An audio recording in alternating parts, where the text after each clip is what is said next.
Paz seja convosco, família, tudo bem com vocês? Espero que sim.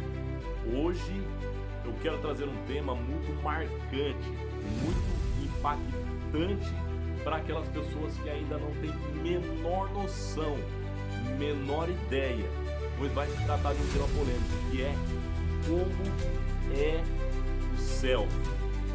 Parou para imaginar? Parou para pensar de como seria o céu? Não um céu normal que as pessoas mostram no desenho animado.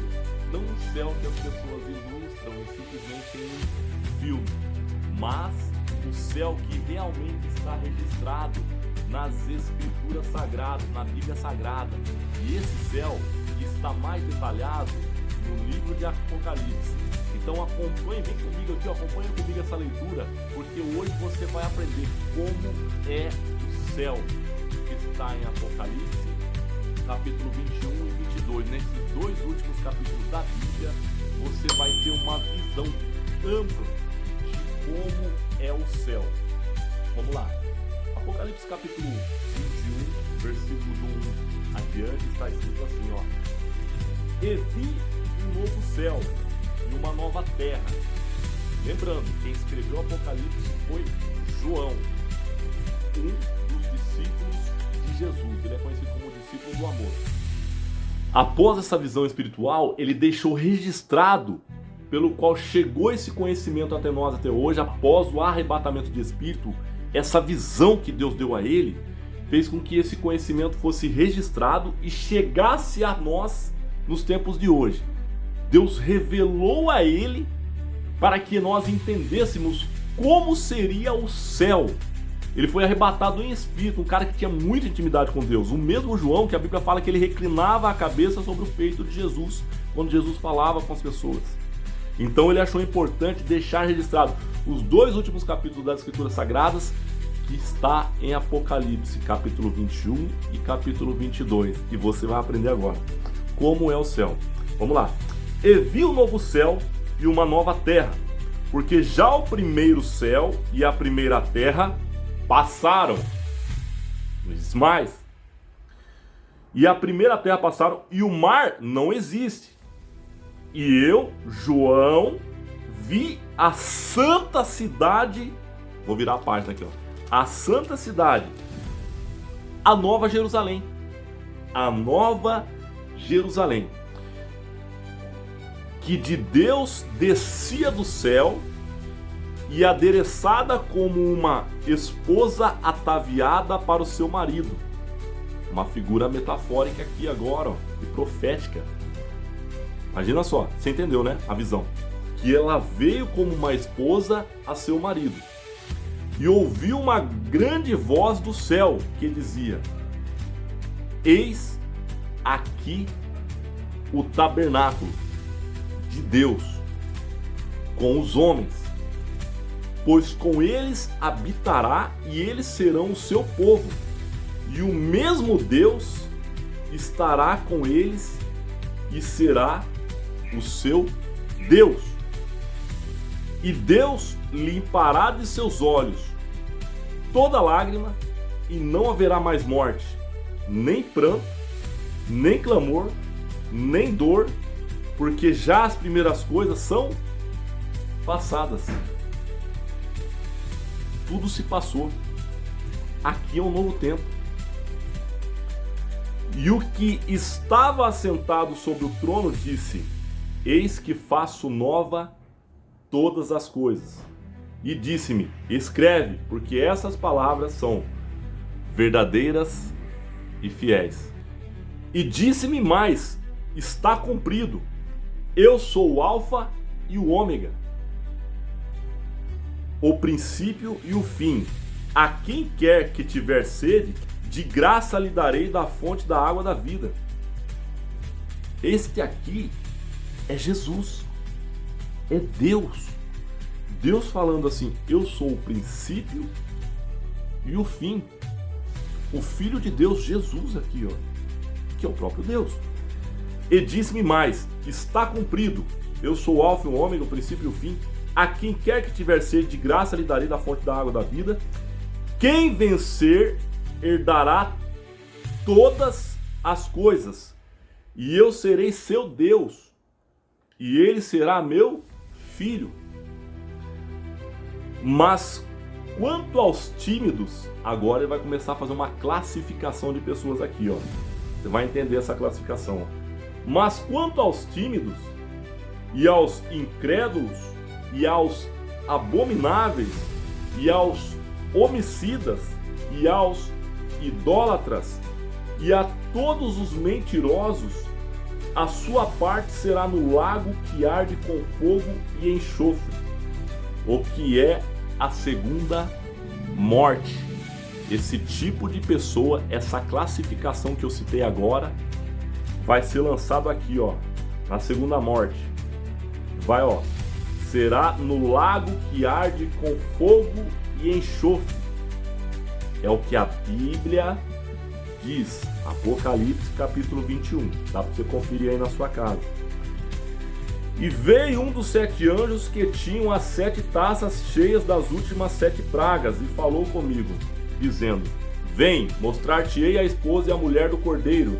E levou-me em espírito a um grande e alto monte, mostrou-me a grande cidade, a santa Jerusalém, que de Deus descia do céu. Comece a imaginar aí, ó, o texto sagrado que eu estou citando, comece a imaginar o cenário. E tinha a glória de Deus, a sua luz era semelhante a uma pedra preciosíssima. Não é qualquer tipo de pedra não. Imagina uma pedra muito preciosa, muito reluzente. Como a pedra de jaspe, como um cristal resplandecente. E tinha um grande e alto muro com 12 portas. E nas portas, começando a descrever o cenário, ó, os detalhes da cidade, ó. E tinha um grande e alto muro local com 12 portas. Quantas portas? 12. E nas portas 12 anjos, e os nomes escritos sobre elas, que são os nomes das 12 tribos de Israel. Da banda do levante tinha 3 portas, da banda do norte mais 3 portas, da banda do sul mais 3 portas, da banda do poente 3 portas. Então, vamos imaginar dos 4 lados. Cada lado tinha 3 portas. Imagina, do lado direito, do lado esquerdo, na frente, para trás. Ele descrevendo aqui as localizações e 3 portas em cada direção ali. E o muro da cidade tinha 12 fundamentos, e neles os nomes dos 12 apóstolos do Cordeiro. Quer mais? Vamos lá. E aquele que falava comigo tinha uma cana de ouro para medir a cidade, e as suas portas, e o seu muro. E a cidade estava situada em quadrado. E o seu comprimento era tanto como a sua largura, e mediu a cidade com a cana até 12.000 estádios. Era a forma que ele poderia descrever para a gente nos tempos de hoje, ó. Imagina aí, você tem uma ideia que é um estádio, imagina aquele cenário da Roma antiga, que os pessoal colocavam ali gladiadores ou outros tipos de eventos esportivos ali, só para você ter uma ideia da proporção do tamanho. E o seu comprimento e largura e altura eram iguais. E mediu o seu muro de 144 côvados, conforme a medida de homem, que é a de um anjo. E a fábrica do seu muro era de jaspe e a cidade de ouro puro, semelhante a vidro puro. O lugar era tão bonito, polido, transparente, reluzente. É uma coisa extremamente especial. A Bíblia fala sobre aquilo que os olhos não viram, os ouvidos não ouviram, não subiu ao coração do homem, é que Deus tem preparado para aqueles que amam a Deus. Isso aqui, ele fala do céu. Gente, vou continuar aqui, ó, só no capítulo 1, do 19 adiante, aí depois já vou entrar no capítulo 22. Se você tem fome, continua comigo aqui nesse vídeo, ó. E os fundamentos do muro da cidade estavam adornados de toda a pedra preciosa. O primeiro fundamento era jaspe, o segundo era safira, tudo pedra preciosa, gente, ó. O segundo era safira, o terceiro calcedônia, o quarto esmeralda, o quinto sardônica, o sexto sárdio, nome da pedra, o sétimo crisólito, e o oitavo, berilo, o nono, topázio, o décimo, a décima pedra, o décimo, crisópraso, o undécimo, jacinto, o duodécimo, que é a 12ª pedra, ametista. 12 pedras preciosas aqui, ó. E as 12 portas eram 12 pérolas. Cada uma das portas era uma pérola. E a praça da cidade de ouro puro, como vidro transparente. E nela não vi templo, porque seu templo é o Senhor, Deus Todo-Poderoso e o Cordeiro. Vou repetir o versículo 22, ó. E nela não havia templo, não vi templo, porque o seu templo já era o próprio Deus, é o Senhor, o Deus Todo-Poderoso e o Cordeiro. Versículo 23, adiante. E a cidade não necessitava de sol, nem de lua. Olha, lá não vai ter nem sol e nem lua. O que vai ter lá então? Você vai entender, ó. E a cidade não necessita de sol e nem de lua, para que nela resplandeçam, porque a glória de Deus tem alumiado, e o Cordeiro é a sua lâmpada. A própria glória de Deus resplandecia uma luz tão grande, tão forte no ambiente, que não precisa nem de sol nem de lua, já não existe isso lá. Versículo 24, e as nações andarão à sua luz, e os reis da terra trarão para ela a sua glória e honra, e as suas portas não se fecharão de dia, porque ali não haverá noite. Interessante. E a ela trarão a glória e honra das nações, e não entrará nela coisa alguma que contamine, e cometa abominação e mentira, mas só os que estão inscritos no livro da vida do Cordeiro. Meu Pai amado, essa parte é também super importante. Versículo 27, medita nisso também, ó. E não entrará nela, não vai entrar praticamente no céu, não terá acesso a ele também, ó. E não entrará nela coisa alguma que contamine e cometa a abominação e mentira, mas só os que estão inscritos ou escrito no livro da vida do Cordeiro.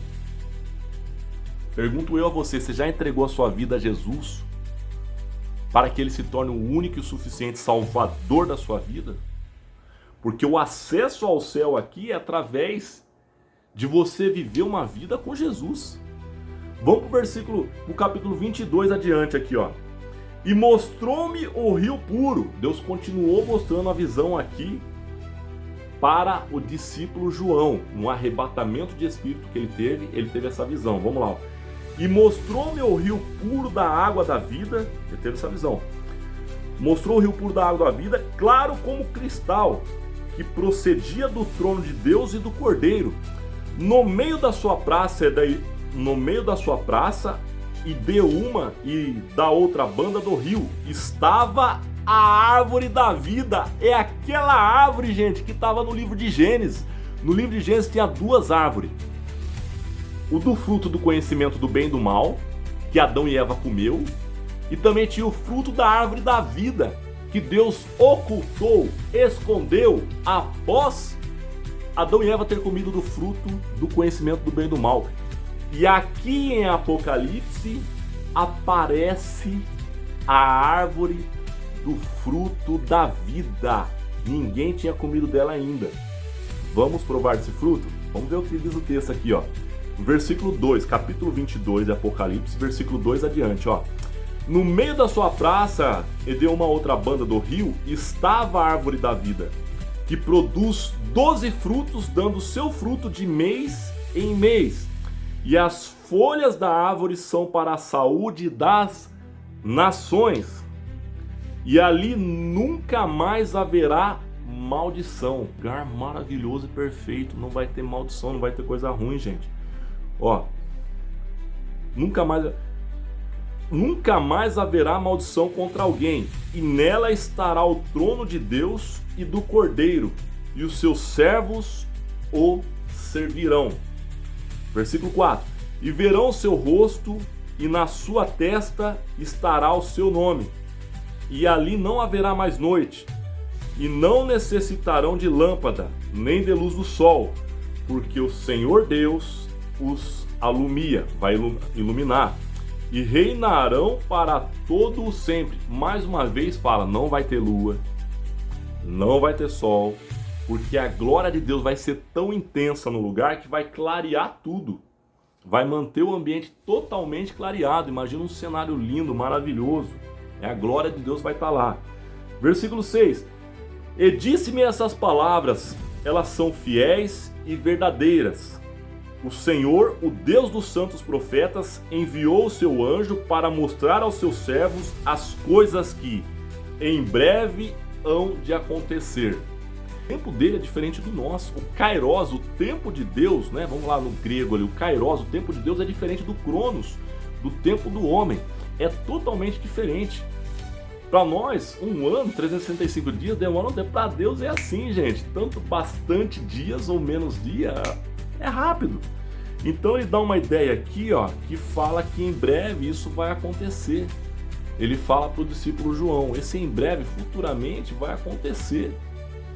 Pode ser que seja já na minha geração, que eu já estou com 43 anos, né?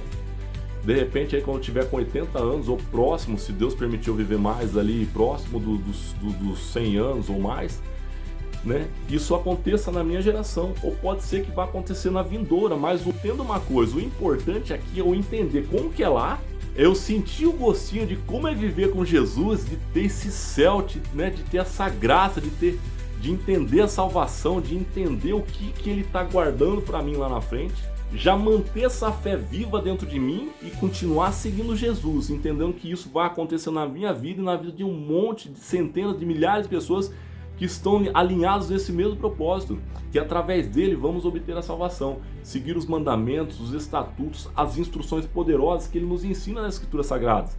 Aí você se torna um discípulo de Jesus. Quer se tornar um discípulo dele? Aprenda com a Escritura, começa a seguir o caminho dele, que você vai ver o que ele vai fazer na sua vida. E a salvação é garantida, gente, pela fé nele. Vamos lá. E disse essas palavras são fiéis e verdadeiras. O Senhor Deus dos santos profetas enviou seu anjo para mostrar aos seus servos as coisas que em breve hão de acontecer, vai acontecer. Eis que presto venho, eis que logo ele vai vir. Bem-aventurado aquele que guarda as palavras da profecia deste livro. Por quê? Tudo que está escrito aqui, essas instruções poderosas, são verdadeiras. Vão acontecer como muitos sinais já têm acontecido do que Deus tem falado em sua palavra. Então guarda essa palavra em seu coração, mantenha essa fé viva, que ele fala aqui, ó, que eu, João, sou aquele que vi e ouvi essas coisas, e havendo-as ouvi e visto, prostrei-me aos pés do anjo que me mostrava para o adorar. E disse-me, olha, não faças tal, porque eu sou conservo teu e de teus irmãos, os profetas, e dos que guardam as palavras desse livro. Então adore a Deus. Não seles as palavras da profecia desse livro, porque próximo está o tempo. Quem é injusto, faça injustiça ainda. E quem está sujo, suje-se mais, ou ainda se suje ainda. E quem é justo, faça justiça ainda. E quem é santo, seja santificado ainda. Calma aí que você vai entender essa parte que ele está falando aí, ó. Daquela pessoa que está suja, se suja mais então. Mas se é justa, continua se justificando. Você vai entender. Eu sou o alfa e o ômega e o princípio e o fim, o primeiro e o derradeiro. Eu sou o alfa e o ômega, o princípio e o fim. Desde antes da criação, eu já era Deus. No final da criação, eu continuo sendo Deus. Eu que criei e eu que já estabeleci um plano. Vamos lá. Então aqui, até essa parte diante, ele fala assim, viu, se você não quer nada comigo e quer continuar se sujando, se suje-se ainda mais. Mas se você continua se justificando, seguindo o meu caminho, continua sendo uma pessoa justa. Qual que é a ideia? Ele quer que todo mundo se perca? Não, a Bíblia fala que eu não quero que nenhum desses pequeninos se perca. Mas se a pessoa se insiste em seguir por um mau caminho, por mais que ouviu, e ainda não cedeu o seu coração, a gente ora para que esse coração seja quebrantado. Mas se ainda não foi quebrantado e o tempo está passando, está abreviando, é muito perigoso ela não obter a salvação. Vamos lá, versículo 14. Bem-aventurados aqueles que levam as suas vestiduras do sangue do Cordeiro, para que tenham direito à árvore da vida e possam entrar na cidade pelas portas. Ficarão de fora os cães, ó quem vai ficar de fora, pra você ter uma ideia. Ficarão de fora os cães, os feiticeiros e os que prostram, e os que prostituem. Observe o versículo 15, a classificação que Deus começa a falar de quem vai ficar de fora do céu. Ficarão de fora os cães. Os cães nessa figura de linguagem, no tempo antigo, eram pessoas que andavam de conduta imoral. Eles tinham em sua natureza uma conduta imoral.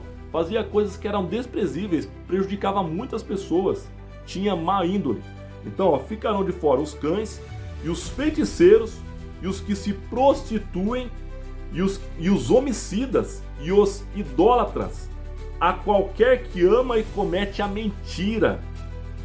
Eu, Jesus, agora já é as palavras de Jesus falando com ele aqui, ó, falando com João, de uma forma mais objetiva ainda, ó. Eu, Jesus, enviei o meu anjo para vos testificar essas coisas nas igrejas. Eu sou a raiz e a geração de Davi. Veio da árvore genealógica ali, de uma forma profética, né? Se você ler o primeiro capítulo de Mateus, você vai entender que Jesus, né, tido ali como filho de Davi, a linhagem, a árvore genealógica está ligada nele ali, ó. Eu sou a raiz e a geração de Davi e resplandecente estrela da manhã. E o Espírito e a esposa dizem, vem. E o Espírito e a esposa dizem, vem. E quem ouve, diga, vem. Você que está ouvindo, diga, vem. E quem tem sede, venha. E quem quiser, tome de graça da água da vida. Lembra daquela água que Jesus falou para a mulher samaritana? Aquele que beber da minha água nunca mais terá sede. Essa sede fala de você buscar em Jesus. É Ele que vai matar a sua sede. É Ele que vai saciar os desejos. É Ele que vai gerar um contentamento de uma vida plena na sua vida. Tudo que você necessita está ligado em Jesus Cristo. Você precisa aprender com Ele, seguir o caminho dele. E a salvação é garantida. O céu, a entrada ao céu é garantida. Versículo 18. Porque eu testifico a todo aquele que ouvir as palavras da profecia desse livro. Se alguém lhes acrescentar alguma coisa, Deus fará vir sobre ele as pragas que estão escritas nesse livro. Gente, não fica acrescentando coisa do que não é da Bíblia, distorcendo ela. É comum a gente utilizar a linguagem metafórica como parábolas para você tentar ensinar algo do que está na Bíblia. Mas você querer ensinar algo, distorcer, falar coisas que não estão na Bíblia, falando coisas que não é ensino da Bíblia, tentando distorcer o que está escrito aqui, não é legal. Biblicamente falando, pode ser que até mesmo ocasione pragas na vida dessa pessoa. Você tentando desviar o povo daquilo que realmente está escrito nas Escrituras Sagradas. Se alguém tirar qualquer palavra do livro desta profecia, Deus tirará a sua parte da árvore da vida e a cidade santa que estão escritas nesse livro. Versículo 20. Aquele que testifica estas coisas diz, certamente cedo venho. Quer dizer assim, certamente cedo Jesus virá, ocorrerá o arrebatamento. O último versículo está escrito aqui, ó. Aquele que testifica essas coisas diz, certamente cedo venho. Amém. Ora, vem Senhor Jesus. A graça de nosso Senhor Jesus Cristo seja com todos vós. Amém. O que eu te aconselho? É que você comece a se alimentar do conhecimento das Escrituras Sagradas. Ela é uma fonte de sabedoria. Ela é o que vai te dar um direcionamento sobre o que fazer e como fazer. Como você obter o céu, a salvação. E como você não ir para o inferno. Então o segredo é, aprenda com Jesus. Siga o caminho dele e compartilhe com outras pessoas os ensinamentos das Escrituras Sagradas. Porque todo discípulo de Jesus, ele passa essas informações adiante para que as pessoas tenham conhecimento, Porque esse conhecimento, diz as Escrituras Sagradas, conhecereis a minha verdade, a verdade, e a verdade vos libertará, e verdadeiramente vos sereis livres. Por que verdadeiramente? Porque muitas coisas que você acreditava ser verdade na sua vida, vai ver que não era bem por aí. Vai ver que você estava percorrendo um caminho que de repente estava na contramão de Deus. Então a única verdade é Jesus Cristo, que através dele você vai obter a salvação, ter uma vida eterna e, claro, fazer morada no céu. Porque agora, através das Escrituras Sagradas, do que eu li aqui, você tem certeza plena de como é o céu. E se você gostou desse vídeo, compartilha com um amigo, para que essa graça, esse conhecimento das Escrituras Sagradas venha alcançar a vida dele também. Deus abençoe sua vida, sua família e tenha uma ótima semana em nome de Jesus.